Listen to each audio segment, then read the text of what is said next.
సికింద్రాబాద్లో BJP MP DK అరుణ మాట్లాడుతున్నారు. ప్రత్యక్ష ప్రసారం ద్వారా చూద్దాం. రైలు ఆగేవి ఇప్పుడు ఆపడకుండా వెళ్ళిపోతున్నటువంటి విషయంగా పబ్లిక్ రిప్రజెంటేషన్స్ ఏవైతే ఇచ్చారో వాటన్నిటిని కూడా ప్రస్తావించడం జరిగింది.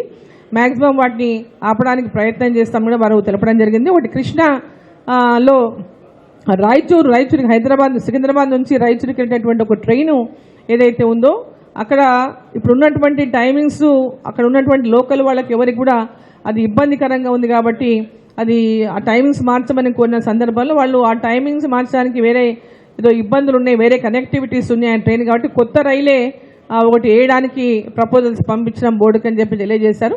వీటన్నింటిని కూడా ఫాలో అప్ చేసి తొందరగా పూర్తయి రైల్వేలో ఉన్నటువంటి సమస్యల పైన వాటిని ఎప్పటికప్పుడు మరి రైల్వే అధికారులు పరిష్కారం చేసే దిశగా దాన్ని స్పీడప్ చేసే దిశగా చేయాలని చెప్పి అని కోరడం జరిగింది. Thank you.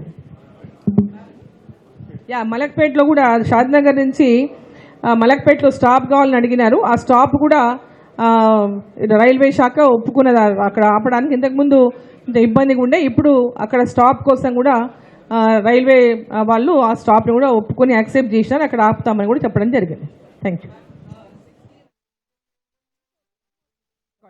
One more thing, కొత్త లైన్లు ఏవైతే ఉన్నాయో ఇప్పుడు కృష్ణా వికారాబాద్ లైన్లు డిపిఆర్ పూర్తయింది. కొంచెం కృష్ణా వికారాబాద్లో డిపిఆర్ పూర్తయింది. సో తొందరగా వాటి పనులు కూడా ప్రారంభించాలని చెప్పి కోరడం జరిగింది. అది స్పీడప్ చేస్తున్నామని చెప్పినాను వాళ్ళు కూడా. అదేవిధంగా గద్వాల్ డోర్నకల్ కూడా అది కూడా కొత్త లైను, దాని విషయంలో కూడా తొందరగా చేయాలని చెప్పి చెప్పడం జరిగింది. డిపిఆర్ అది కూడా డిపిఆర్ పూర్తయింది. అదే గద్వాల్ నుంచి మార్చర్ల వరకు అనేక సంవత్సరాల నుంచి అది పెండింగ్లో ఉంది, దాన్ని కూడా పర్సూ చేసి దాన్ని కూడా చేయాలని చెప్పి కోరడం జరిగింది. ప్రజెంట్ స్టేటస్ గురించి వాటితో మాట్లాడినాం. దీని గురించి మళ్ళీ పూర్తి వివరాలు తెలియజేస్తామని చెప్పినారు. అదేవిధంగా జడ్చర్ల నుంచి మిర్యాలగూడకు, అదేవిధంగా మహబూబ్ నగర్ నుంచి తాండూరుకు గతంలో ప్రపోజల్ దీని గురించి కూడా ఈ కొత్త లైన్ల గురించి పరిశీలించాలని కోరిన పేరిట దాని కూడా సానుకూలమైనటువంటి స్పందన వచ్చింది. దానిపైన కూడా రైల్వేలో బోర్డుకు పంపించి వీటిపైన కూడా భవిష్యత్తులో ఈ లైన్ల కోసం కూడా ప్రయత్నం చేస్తామని చెప్పి చెప్పారు. Ma'am, there are 7 high-speed corridors announced in the union budget for Hyderabad, Bangalore, Pune and Chennai.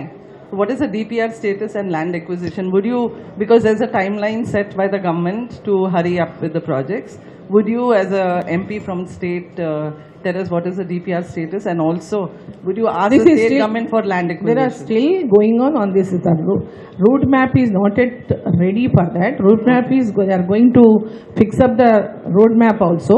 Okay. After that they might be taking all the things. Ma'am, they are very much keen on this also. I understand.